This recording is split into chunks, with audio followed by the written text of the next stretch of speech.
What's going on, guys? And today I got a Black Ops 3 weapons in-depth um, list of guns for you here. And first off, we got the ARK-7, which is a fully auto assault rifle with a fast fire rate and moderate recoil. It's a very good gun. I enjoyed using this one. This is pretty much the first assault rifle you're going to use once you pick up Black Ops 3. You can compare it to like an AK-74U from Black Ops 1, which was a SMG in that game, but it's very similar. It's based off of that gun, I believe. And next up, we got the HVK-30, which is a fully auto, fastest fire rate in its class. And I didn't really get to use this gun much, but it was okay when I picked it up, but it's not one of those guns that stands out, you know. It's not going to be too powerful or anything like that. It has a fast fire rate, probably has a lot of recoil. That's just the way it is with fast fire rate. And then next up we got the Shiva, which is a semi-auto, two-shot kill, slow fire rate.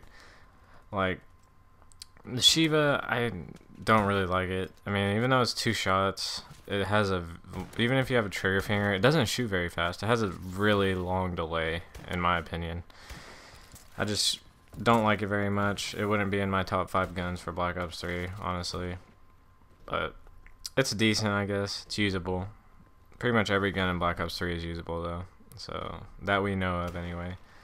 And then, next up, we got the Man of War, which is my favorite gun in the game, actually. Which is a full auto rifle, strong damage, slow fire rate. And the fire rate on this gun is perfect for what an assault rifle needs. I think the fire rate's perfect. And it has a steady recoil. It's a nice gun. And then next up we got the XR2, which is one of the last assault rifles that you unlock. It's a very nice 3-round burst weapon. High damage, high burst cycle rate. Its fire rate is slower than the M8A7, but it still has more damage than the M8A7. So it's a nice gun. I enjoyed using this in the beta. It took a while to unlock. You actually had to grind for this one, because if you didn't play the beta much, then you probably weren't going to unlock this weapon. And moving on to the M8A7, which I was just talking about. This one's actually a 4-round burst with a faster cycle rate than the XR2 and very, very little recoil. I enjoyed using this weapon very, very much in the beta. It's very nice. You can compare it to the M8A1 in Black Ops 2. Very good weapon in that game as well.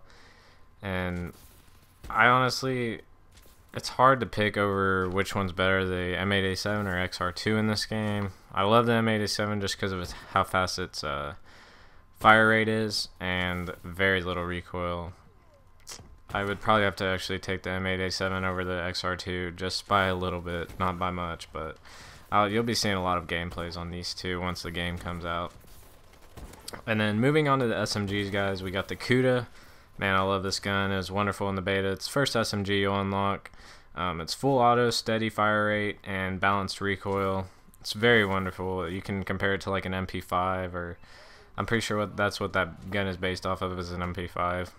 And then next up we got the Weevil, which is a large magazine with decent damage.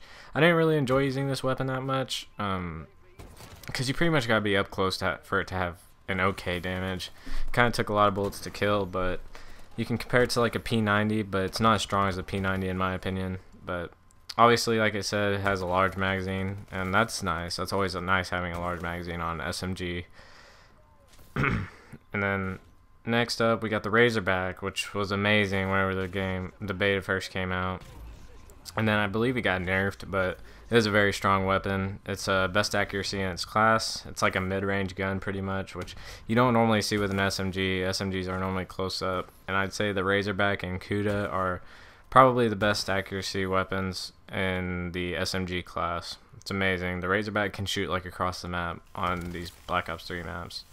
Very good gun. I would definitely put that in my top 5. It's a wonderful weapon. And then next up we got the Vesper, which is the fastest fire rate in its class. Probably has a ton of recoil. I didn't get to use this gun at all, I don't think. I might have picked it up once or twice, but I don't even remember, so it's been a while back since the beta. And then next up we got the VMP, which is the strongest damage in the SMG class. Small magazine size though, which means you're risking that. Like I said, you need a pretty large magazine on an SMG, but this gun will probably be very good once you put extended mags on it. It has the highest damage in the SMG range. I'll try it out once the game pops up. But now we're moving on to the shotguns, and we got the Haymaker 12, which is a fully auto shotgun, medium damage, fast fire rate. I guess you can kind of compare that to the Bulldog on Advanced Warfare. I didn't get to use it, but Bulldog's kind of like that fast fire rate as well. And then we got the KRM 262 pump action shotgun, high damage, one shot kill, close range. This is going to be your main shotgun you're going to see people running around with. And I see the Haymaker 12 as a troll gun because you're going to see people running around with full auto shotgun. But the pump action shotguns, what you're going to be mostly seeing, it's kind of like the Remington on Black Ops 2 most likely, or the KSG, but it's not going to be slug rounds. It's going to be the regular shotgun rounds.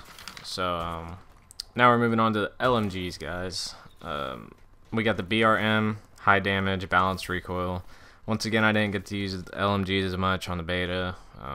I was just testing out the good weapons, you know. I was trying to figure out what was going to be the best weapon in the game. I was actually trying when the beta came out. So I was trying to grind tech where I could get the to the highest level. And next up, we got the Dingo, which is a fast fire rate, moderate recoil.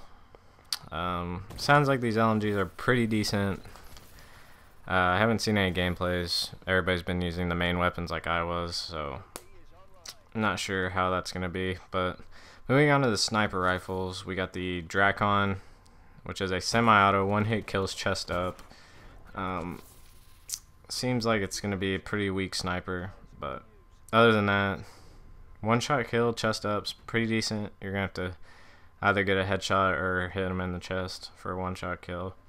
And then we got the Locust, which is the main sniper. If you see these snipers like Pomage who make montages or whatever, they're going to be using the Locust normally. It's bolt action, one-shot, waist up.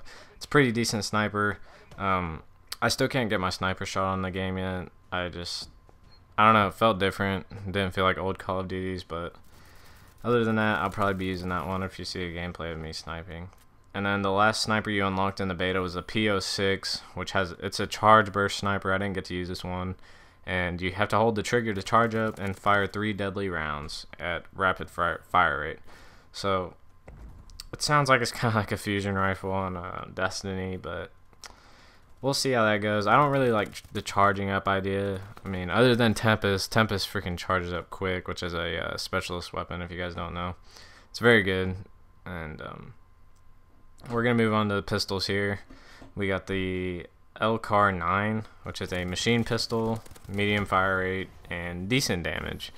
You can compare it to the fully auto pistol on Black Ops 2. Forgot what it was called, but next up we got the MR6, which is a semi-auto pistol, highest damage in its class. It's going to be like a normal, like say USP or any semi-auto pistol, I guess you could say. And then next up we got the RK5, which is actually my favorite secondary in the game. It's a 3-round burst, fast cycle rate.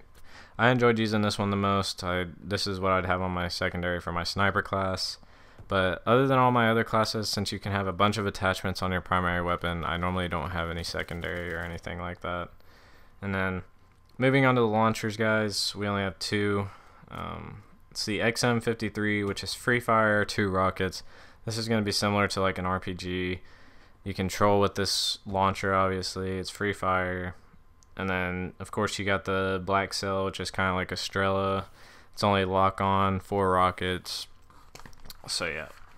That's the launchers, guys.